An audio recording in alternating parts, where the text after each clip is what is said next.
నమస్కారం. నేను రమారావి. మనకు మంచి మంచి మాటలున్నాయండి. పెద్దవాళ్ళు చెప్తారు. నలుగురితో నారాయణ, నలుగురితో కలిసి నడు, నలుగురిని నీతో ఉంచుకో.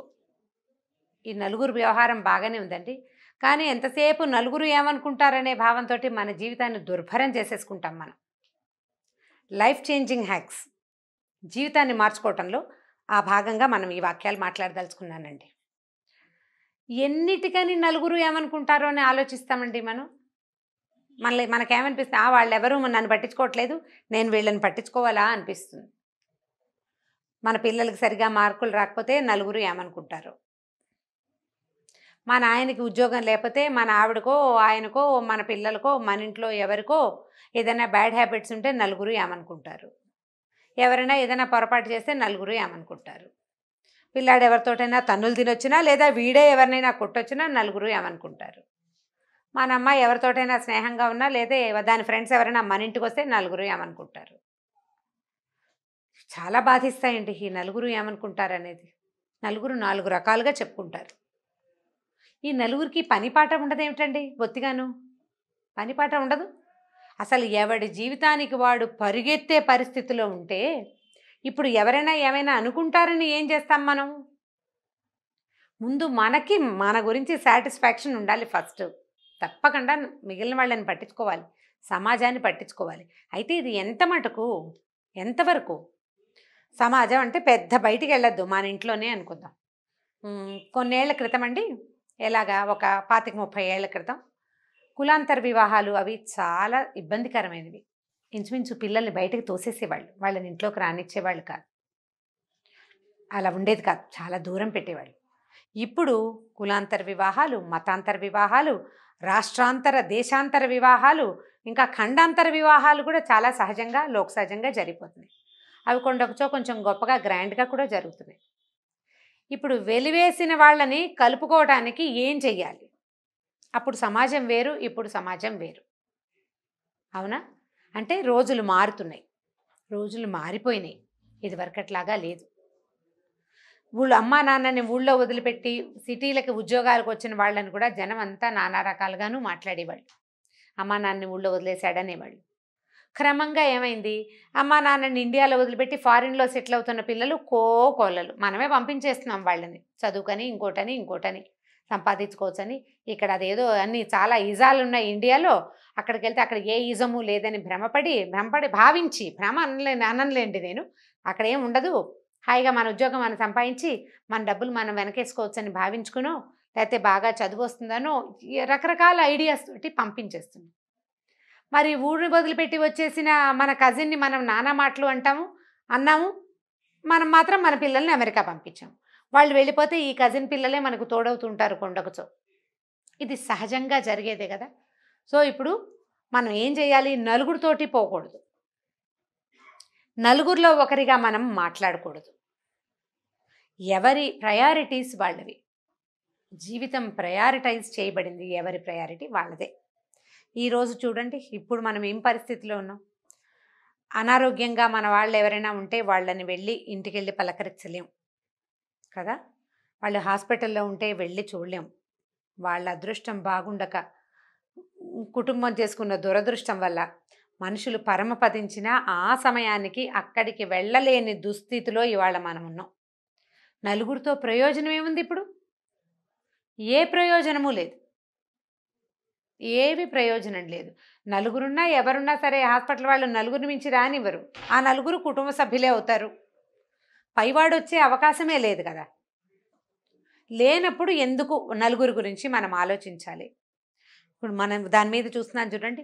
పిల్లలు ఏదైనా వేరే వాళ్ళని పెళ్ళిళ్ళు చేసేసుకోగానే తండ్రులు రగిలిపోయి కోపంతో నలుగురిలో తన పరువు పోయిందన్న ఉద్దేశంతో పిల్లల జీవితాలని ఎందుకు కొరగాకుండా చేసేస్తారు. తమ జీవితాలు దుర్భరం చేసేసుకుంటున్నారు. ఇప్పుడు ఈ నలుగురు ఈ పిల్లలు కారు. నిన్ను ఆ రోజున ఎగసందోసిన నలుగురు నీ పిల్లల ప్లేస్ తీసుకుని నిన్ను ఓదార్చరు. నీతో పాటు నువ్వు వెళ్ళిన చీకటి కొట్లల్లోకి వాళ్ళు రారు. నువ్వు అనుభవించే దుఃఖాన్ని వాళ్ళు అనుభవించరు. మరి ఆ నలుగురు కోసం నువ్వెందుకు ఇలాంటి నిర్ణయాలు తీసుకోవాలి? మొదట సాటిస్ఫై అవ్వవలసింది ఎవరు? నువ్వు, నేననేవాడు. పెళ్ళిళ్ళు తప్పవు. అది మనం చేసినా, వాళ్ళు చేసుకున్నా. దీన్ని నేను సమర్థిస్తున్నానని భావించకండి. వాటిని నేను సమర్థించట్లేదు. ఈ జరిగిపోయిన దానికోసం ఇలా విపరీతమైన నిర్ణయాలు తీసుకోవటం ఎందుకు తీసుకుంటారు? ఇవి తమని తాము సాటిస్ఫై చేసుకోవటానికి కాదండి. చుట్టూతా ఉన్న నలుగురిని సాటిస్ఫై చేయటానికి. దీన్ని చూసి ఇంకొకళ్ళు దీన్ని కాపీ చేయటం. దాని మీద డిబేట్లు, దాని మీద మాట్లాడ్డాలు. నేనైతే అలా చేయను, నువ్వైతే ఇలా చేయవు, ఇంకా ఏమేమిటో మాట్లాడుకుంటాం మనం.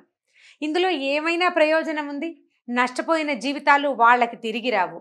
మనం మాట్లాడుకోవటం వల్ల ఎటువంటి ప్రయోజనం లేదు. ఊరికే బుబుసు పోక మనకి పని పాట లేక దాని మీద మాట్లాడుతూ ఉంటాం మనం. ఏం ప్రయోజనం అండి?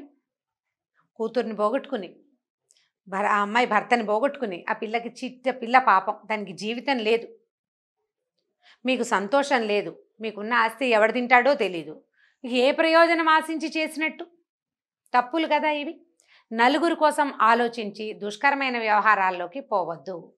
మన పిల్లలు, వాళ్ళ చదువులు, వాళ్ళ భవిష్యత్తుకి వాళ్ళు తీసుకునే నిర్ణయాలు, లేదా మనం తీసుకునే నిర్ణయాలు, వాళ్ళ జీవిత భాగస్వామిని ఎన్నుకునే విషయాల్లో నలుగురంటే ప్రపంచం, మన ఇల్లు దాటి నలుగురు కాదు, మన ఇంట్లో నలుగురు. పిల్లలు కూడా పేరెంట్స్ని సపోర్ట్ చేయాలి, పేరెంట్స్ని సాటిస్ఫై చేయాలి. వాళ్ళని ఏం చేయాలి? కన్విన్స్ చేయగలగాలి.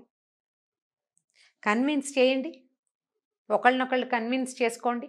నా ఉద్దేశం ఇది, నా అభిప్రాయం ఇది, దీనికి నేను ఎందుకు చెప్తున్నాను, నువ్వు అర్థం చేసుకోమని అర్థమయ్యేలాగా చెప్పుకోండి. బయట నలుగురిని ఎందుకు ఇంట్లోకి తెచ్చుకుంటాం మనం అనవసరంగా కదా. కాబట్టి ఈ పని చేయొద్దండి. ఇది నేను బయట వేరే వ్యవహారం గురించి మాట్లాడాను, కానీ ఈ వ్యవహారం గురించి సీరియస్గా మాట్లాడే ఉద్దేశం నాకేం లేదు. ఇలా చెప్పాల్సి వచ్చిందని చెప్తున్నాను అంతే. నలుగురు కోసం చూడొద్దండి. మన అబ్బాయి ఎంపీసీలో చేర్పించాము, వాడు ఇంజనీరింగ్ అయిపోతుంది, ఏమిటో చేసేస్తాడు, ఏదో ఐఐటి కోచింగ్లో కూడా చేర్చాము, వాడికి అది రాలేదు, వాడి వల్ల కాదనమాట. నలుగురిలో నా పరువు పోతుంది, తోడుకోడళ్లలో నా పరువు పోతుంది, లేదా చుట్టాల్లో మా పరువు పోతుంది. మీ పరువు ఏమిటి? పిల్లవాడి భవిష్యత్తు కదా పోయింది, పరువులు కావు పోయేది అక్కడ. అసలు అట్లా ఆలోచించడం మానేసి, ఈ పిల్లాడు వాడు ఒక యుద్ధవీరుడని, తన్ని గెలిపించడానికే వాడు పుట్టాడని భావించకూడదండి. అది చాలా పొరపాటు. ఇప్పుడు మా ఆయన తాగేసి వస్తున్నాడు అనుకోండి, ఎవరో ఒకళ్ళు మా ఆయన తాగేసి వస్తున్నాడంటే నలుగురిలో నా పరువు పోతుంది. వీడి ఆరోగ్యం, వాడి డబ్బు, నీతో అతని జీవితం ఇవి పోతున్నాయి. వీటిని గురించి కదా నువ్వు ఆలోచించాలి. నలుగురు సంగతి ఎందుకు? నలుగురు ముందు నా పరువు పోయిందని అనుకోవద్దు. మీరు దేనికి ఇంపార్టెన్స్ ఇవ్వాలో అదే మాట్లాడడానికి ప్రాక్టీస్ చేయండి. నాన్న, నువ్వు సరిగ్గా చదువుకోకపోతే నీకు భవిష్యత్తు ఉండదు, రేపొద్దున నీకు సరిగ్గా ఉద్యోగం లేకపోతే, సరైన వ్యాపారం లేకపోతే, సరిగ్గా నువ్వు సెటిల్ అవ్వకపోతే నిన్నెవరు చూస్తారు? నలుగురిలో నా పరువు పోతుంది, చుట్టాల్లో మన పరువు పోతుంది, ఇలాంటివి మాట్లాడకండి. అసలు అది వేస్ట్ అండి ఆ మాటలు. మొదట జీవితంలో మార్పు సాధించాలంటే నలుగురు గురించి ఆలోచించద్దు. కుటుంబం, సమాజం కోసం ఆలోచించాల్సిన విషయాలు చాలా ఉన్నాయండి. సమాజంలో ఈ వ్యవహారాలు లేవు. మీ ఇంటి వ్యవహారాలు సమాజానికి అక్కర్లేదు. సమాజానికి కావాల్సింది ఏమిటి? చుట్టుపక్కల వాతావరణాన్ని శుభ్రంగా ఉంచడం, దాన్ని స్పాయిల్ చేయకపోవటం. అలాంటివి సామాజిక శ్రేయస్సు కోసం చేయవలసినవి, మన శ్రేయస్సు కోసం చేయవలసినవి రెండింటినీ కలిపేసుకుంటున్నాం మనం. కలిపేసుకోవద్దు. కంపార్ట్మెంటలిజంని పాటించండి. మీ పిల్లలు, వాళ్ళ చదువులు, వాళ్ళ వ్యవహారాలు, మన ఇంట్లో ఉన్న హ్యాబిట్స్, లేదా మన యొక్క ఆరోగ్యాలు ఇవన్నీ మనవి. మీరు సమాజంలో వ్యవహరించాల్సిన విధానం వేరు. ఈ రెండింటిలో ఉన్నటువంటి ఒక సన్నటి తెరని తెలుసుకోండి. మన అబ్బాయికి మార్కులు రాకపోతే మనం అబ్బాయి మీద కాన్సన్ట్రేట్ చేయాలి, లేదా పాప ప్రవర్తన బాగుండకపోతే పాపాయి మీద కాన్సన్ట్రేట్ చేసి ఆమె ఎందుకట్లా ప్రవర్తిస్తుందో తెలుసుకుని, ఆమెకి ఇంట్లో ఏం లోటు జరుగుతుందో, ఎందుకు ఇలాంటి ప్రవర్తన వచ్చిందో, అబ్బాయిలో బ్యాడ్ హ్యాబిట్స్ ఎందుకు వచ్చినాయో అవి మార్చుకోవడానికి ప్రయత్నించాలి. కానీ అవి నలుగురికి తెలియకుండా కవర్ చేయటము, నలుగురికి తెలిస్తే పరుగు పోతుందని భావించటము వల్ల ఈ పిల్లల్ని నష్టపోతాం మనం. ఈ బయట ఉన్న నలుగురు మనం ఉద్ధరించేదేమీ లేదు. ఏం లేదండి, సీరియస్లీ ఇది అందరికీ తెలుసు. కానీ ఏమిటో అలా మనం సమాజం కోసం పిచ్చిగా ఫీల్ అవుతుంటాం. చుట్టాల్లో పక్కాల్లో మన గురించి వెనకాల ఏదో చెప్పేసుకుంటారనుకుంటాం, మన వెనకాల ఏదో మాట్లాడుకుంటారని, మన గురించి ఎవరో ఏదో చెప్పుకుంటారని. అసలు వాళ్ళకి పని పాట ఏముండదండి. మనం కూడా ఉన్నాం ఆ నలుగురిలో. మనకే పని పాట ఉండదు. తోచనప్పుడు వాళ్ళ అబ్బాయి ఇలాట, వాళ్ళ అమ్మాయి ఇలాట, లేకపోతే వాళ్ళ ఇంట్లో అదిట, వాళ్ళు అలా అది మాట్లాడుకుంటాం తోచనప్పుడు, పని పాట లేనప్పుడు. ఇది ఆలోచించండి. సీరియస్లీ నలుగురు కోసం ఆలోచించవలసిన విషయం వేరు, మన కోసం ఆలోచించాల్సిన విషయం వేరు. ఈ రెండిటి మధ్య ఉన్న ఒక పల్చటి తెరని తెలుసుకోండి. దానివల్ల మీ జీవితాల్లో ఎలాంటి మార్పు సాధించాలో ఆలోచించి ఎవరి జీవితానికి అవసరమైన మార్పుని వాళ్ళు తెచ్చుకోండి. నమస్కారం.